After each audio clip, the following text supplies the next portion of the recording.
Olá pessoal, tudo bem com vocês? Bem-vindos a mais um vídeo aqui no canal. E o vídeo de hoje eu vou falar um pouquinho para vocês sobre o meu primeiro trimestre de gestação.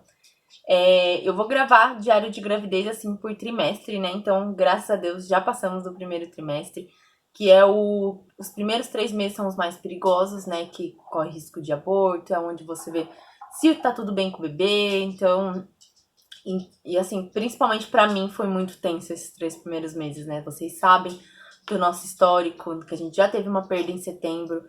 Então foi bem tenso assim, né? A gente cada momento cada semana que passava era uma alegria muito grande pra gente. E graças a Deus, esses 3 primeiros meses acabaram. Passamos para o segundo trimestre. Então eu vim aqui contar um pouquinho pra vocês o que eu senti, o que aconteceu, o que eu falei no último vídeo que aconteceu, algumas coisas que eu ia contar, compartilhar com vocês.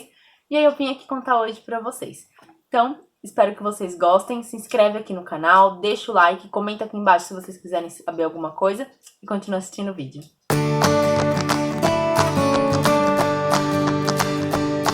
Bom, gente, como eu contei pra vocês no último vídeo, eu descobri a gravidez em novembro. Estava de 4 semanas e meia, mais ou menos, né? E aí eu passei com a minha médica, a gente fez o outro beta, tava tudo certo, graças a Deus. Quando na semana seguinte, no dia que eu entrei na quinta semana... no dia que eu entrei não. No dia que eu entrei. Eu tô meio perdida, mas no dia que eu entrei eu tô com uma colinha aqui, ó. Eu anotei tudo pra mim não me perder muito. Mas, gente, a memória tá muito ruim agora que eu tô grávida, eu não sei. Mas a médica disse que é normal. Mas, enfim. No dia que eu entrei na quinta semana, eu comecei com os enjoos. E assim, gente, como da outra gravidez, eu cheguei na quinta semana, mas na verdade eu já estava perdendo. No dia que eu entrei na quinta semana, eu não sentia nada. Eu só sentia cólica. E nada, assim, de enjoo. Então, foi tudo muito novo, né, pra mim. Então eu comecei a sentir os enjoos, gente, e desde então eu comecei a passar muito mal mesmo. Eu não cheguei a vomitar, mas era aquele enjoo que você fica, aquela náusea no estômago, parece que a comida não fez digestão, e tudo me enjoava, gente. Pra vocês terem uma ideia, eu tomava água, eu ficava enjoada, mas eu me forçava e tomava, porque eu precisava tomar água, né, não tinha como. Então, mesmo a água me dava enjoo, tomava café da manhã, eu ficava enjoada. Eu almoçava, eu ficava enjoava, café da tarde, janta, tudo me enjoava. Eu ainda sinto um pouquinho de enjoo, mas já não é mais tanto. Algumas vezes só, se eu como um pouquinho além da conta, eu fico enjoada. Mas acho que até a 8ª semana foi onde eu mais fiquei enjoada. Nossa, e era o tempo inteiro, que eu não tinha disposição. Às vezes eu ia deitar e ficava lá até o enjoo passar. Porque eu tinha medicações que a médica passou pra tomar, mas eu já tava tomando tanta medicação, gente. Era medicação pra cólica, medicação pra rinite, medicação pra asma, e eu tava com medo de tomar mais medicação. Então eu falei, bom, é uma coisa que dá pra aguentar, né? Não tô vomitando, se eu chegar a vomitar eu tomo. E eu até comprei o remédio e eu não tomei. Eu consegui aguentar os enjoos aí sem a medicação. É até engraçado que no Natal, um dia antes do Natal, né, na véspera, no dia 24, eu falei pra minha mãe que os enjoos tinha passado, que tinha 2 dias que eu não sentia enjoo. Ela, que legal, né? Você já tá na 9ª semana, já tá na hora dele ir diminuindo mesmo. Gente, eu acordei no dia 25. Foi só tipo, tava dormindo, apareci. Nossa, eles voltaram com tudo os enjoos no dia 25. E aí foi acho que até semana retrasada. Eu ainda sentia muito enjoo, muito enjoo. Bom, pessoal, outro sintoma que eu senti bastante foram as cólicas. Gente, eram dores muito fortes, muito fortes. Eu sempre falava pro Henrique que elas doíam mais do que a cólica menstrual. E as minhas cólicas menstruais sempre doeram bastante, mas nunca me impediram de fazer nada. Eu tomava medicação e ia fazer minhas coisas, fazia faxina na casa, ia pra faculdade, tudo normal. Mas já a cólica, né, que onde o corpo tá se adaptando, o útero, tudo, já doíam mais porque elas eram constantes, ela não tinha uma pausa, ela só melhorava quando eu tomava. Mesmo com remédio, ela ainda demorava um tempinho pra passar, então era uma dor tão forte que eu ia deitar e tentava dormir pra dor passar, porque doía demais, demais. E quando eu passei na minha médica depois da 6ª semana, acho que foi na 6ª semana, Eu falei pra ela que eu tava sentindo muita cólica, ela até achou estranho. Ela falou, não era mais pra você estar sentindo tanta cólica. Elas costumam mais vir na quarta e na quinta semana. Mas você ainda tá no início, continua tomando o remédio. Ela passou uns óvulos pra mim usar, que ajudava o útero a entender que tava se preparando pra chegada do bebê, tudo. E eu continuei usando os óvulos, só que a dor não melhorava. Continuei também tomando remédio quando doía. Aqui que eu comecei a perceber, gente, que toda vez que eu tomava, nem que fosse um pouquinho assim de refrigerante, eu tinha cólica. E aí, eu achei que era do refrigerante. Pro Henrique, eu vou parar de tomar refrigerante, porque eu acho que é por isso. Já não faz bem mesmo durante a gravidez, nem pra ninguém. Então eu vou cortar ele de vez da minha alimentação, porque eu acho que é o refrigerante. Parei de tomar um refrigerante, dito e feito, gente. Não tive mais cólica. Mais nenhuma cólica. E aí depois a gente... O Henrique gosta muito de água com gás, comprou água com gás. Ele falou, já que você não tá conseguindo tomar água normal, toma água com gás com limão. Isso geralmente ajuda a passar um enjoo. Eu tomei. Gente, naquela noite eu tive tanta cólica, tanta cólica, tanta cólica, que eu falei, não é nem o refrigerante em si, é o gás. O gás estava me causando cólica. Então eu cortei tudo que tinha gás. Não conseguia comer feijão, porque se eu comesse feijão, eu passava mal também de cólica e doía muito, muito mesmo. Gente, outra coisa também que todo mundo sempre falava é que geralmente a gente enjoava de alimentos que a gente mais gostava. E um deles que eu enjoei, assim, que eu fiquei com muita raiva de ter enjoado dele, porque eu amo comer, foi arroz. Gente, eu sou apaixonada por arroz. Não adianta você falar pra mim que, batata é carboidrato, arroz é carboidrato, você não pode comer purê de batata com arroz. Eu vou comer purê de batata com arroz porque eu amo. Pra mim tem que ter o arroz na comida. E quando eu entrei na quinta semana, gente, aquele arroz me fez tão mal que eu não consegui ver durante esses 3 meses inteiro arroz na minha frente. A gente ia almoçar na minha mãe, ela botava a panela na minha frente e falava, pelo amor de Deus, eu vou trocar de lugar. Aí eles botavam a panela no fundo da mesa pra não ficar perto de mim. Não me importava em ver os outros comendo, mas o cheiro, assim, sabe, do arroz vindo, não dava. Eu não consegui comer arroz de jeito nenhum. Eu voltei a comer arroz quarta passada, pra vocês terem uma ideia. Que foi depois que eu passei na consulta, aí eu falei, eu acho que agora eu consigo voltar a comer arroz. Aí eu fui, tentei comer com feijão, agora eu consegui voltar a comer normal, não me enjoa mais. Mas antes eu não conseguia nem sentir o cheiro. E além do arroz, com o tempo, daí como eu não comia arroz, então eu ficava, eu e o Henrique intercalava aí, ali entre purê de batata ou batata cozida e macarrão. Mas a maioria das vezes era macarrão com molho. Eu enjoei do molho. Não conseguia comer molho vermelho de jeito nenhum. Era lasanha, macarrão. Eu amo purê de batata com salsicha e molho. Não descia de jeito nenhum. Não conseguia ver molho na minha frente. Teve até uma vez que o Henrique tava morrendo de vontade de comer lasanha. E aí ele e minha mãe fizeram lasanha e fizeram outra comida pra mim. Que eu não conseguia comer molho de jeito nenhum. De jeito nenhum. Eu não conseguia nem ficar perto do cheiro, sabe? Tô olhando aqui pra baixo que eu tô aqui, ó, com a colinha. Então, assim, foram basicamente as únicas coisas que eu acho que eu enjoei. Não lembro de outra coisa. Mas o principal foi o arroz, que foi... Todo mundo ficou, nossa, mas justo arroz você enjoou? Foi justo arroz, gente. Eu também não conseguia ficar comendo muito doce, me deixava enjoada. Eu prefiro comer fruta. Ainda tá assim, se eu comer muito doce eu fico meio enjoada. Eu prefiro comer fruta. Outra coisa também que me deixava enjoada era o leite. Eu tomava café com leite de manhã, eu passava muito mal.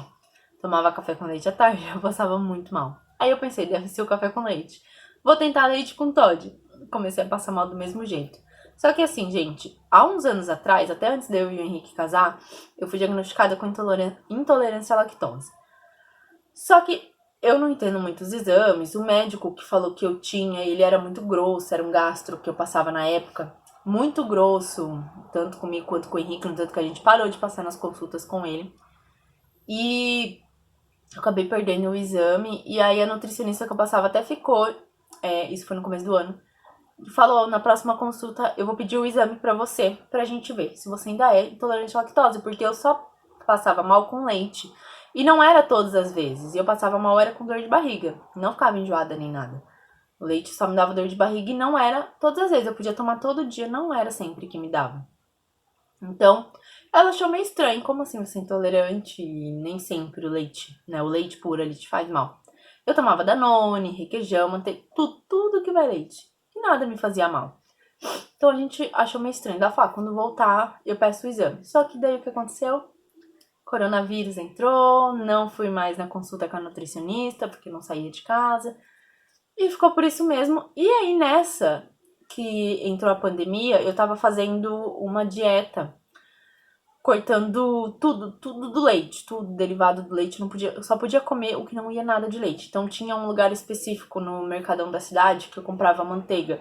Era uma manteiga cara. Aí o que aconteceu? Entrou a pandemia, fechou tudo. Todos os comércios eu não tinha mais. Faltava uma semana, gente. Foi um tratamento de 30 dias. Faltava uma semana. Eu tive que parar. Faltava uma não, faltava duas. Eu tive que parar porque eu não tinha mais alimentos. Não tinha onde comprar os alimentos sem leite. E assim, foi de uma hora pra outra que fechou tudo. Não deu tempo de eu me preparar. Então eu tive que parar. Aí eu acabei voltando a tomar o leite normal, coisa que eu não tomava há muito tempo. Eu tomava o zero lactose e aí eu voltei a tomar o normal.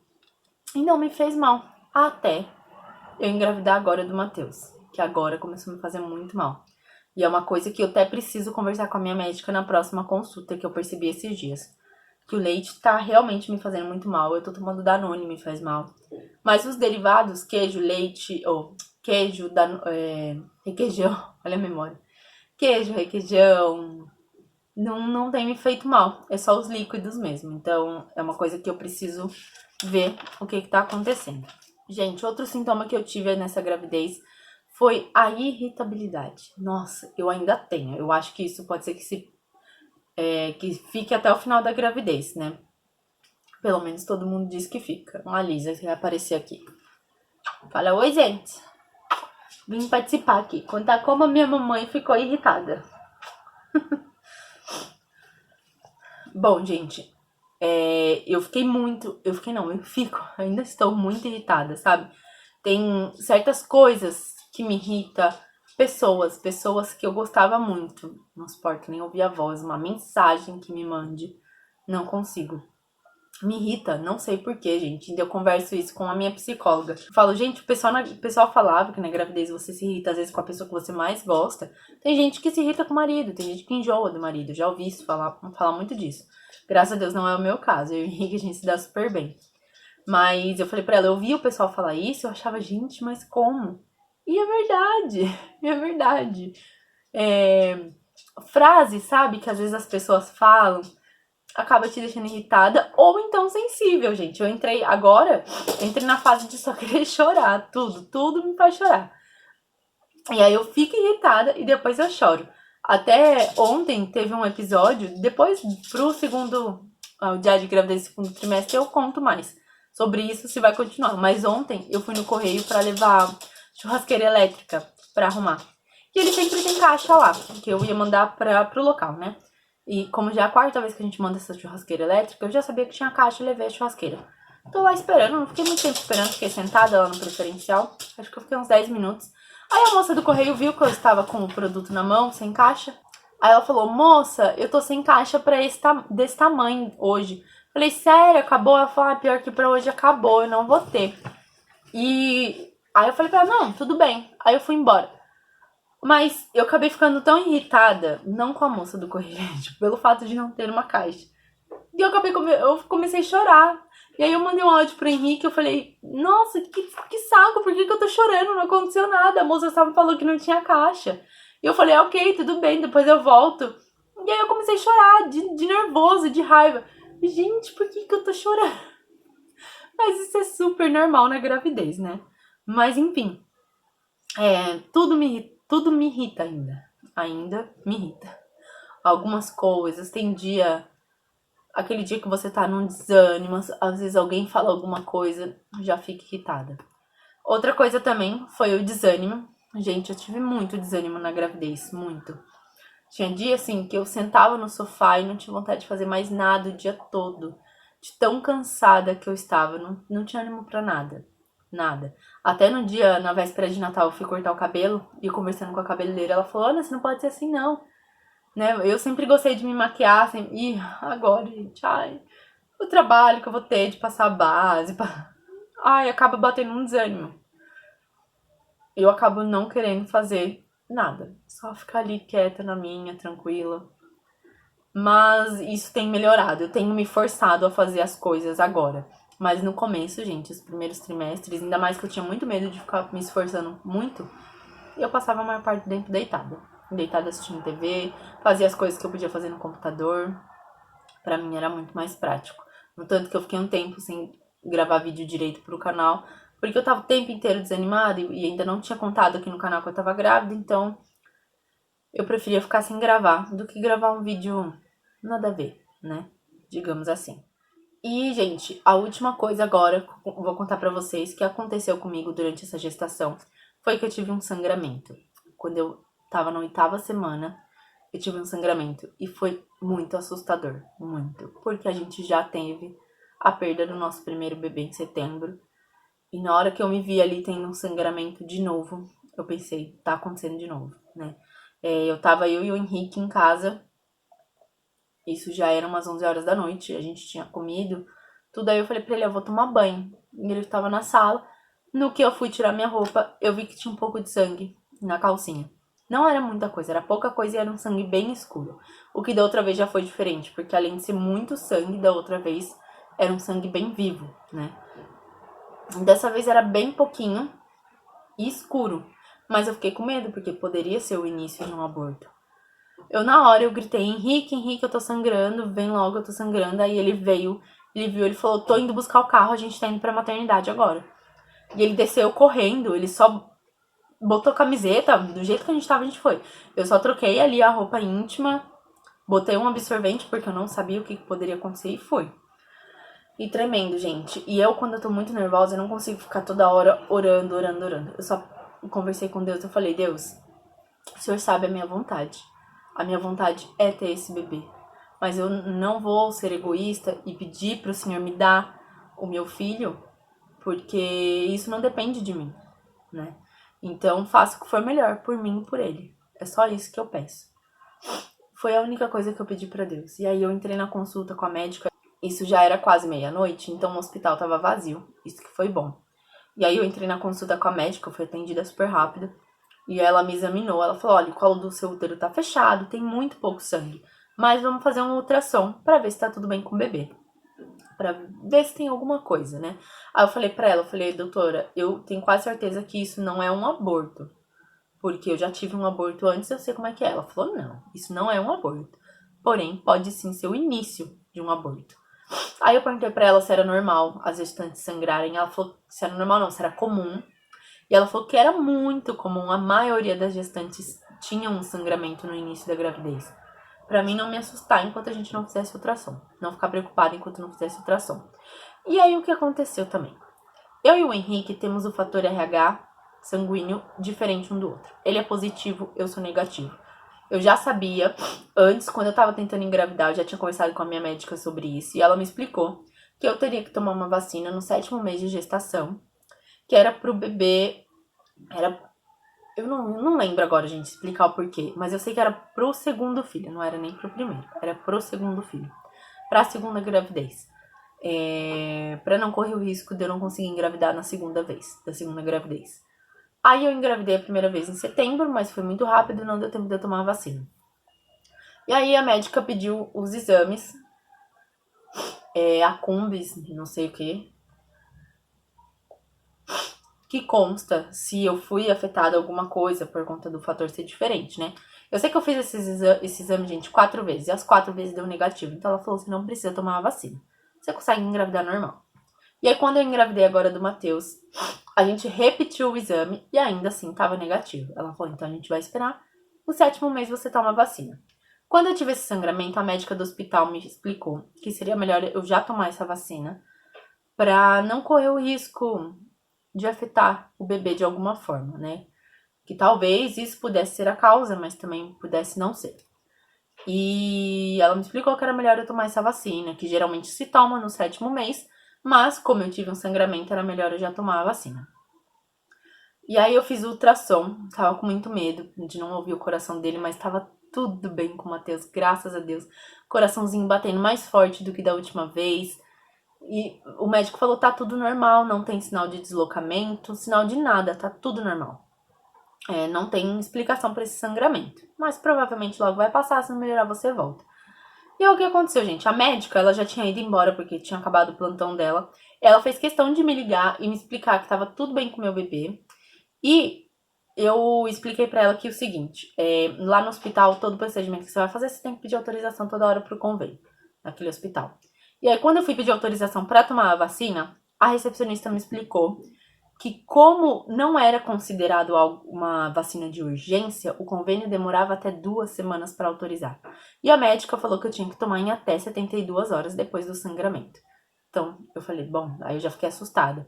Pedi o valor, perguntei o valor particular, a vacina era mais de R$ 800. Então, era um valor absurdo para pagar numa vacina. Mas se precisasse, a gente dava um jeito, parcelava no cartão, o que fosse, a gente dava um jeito.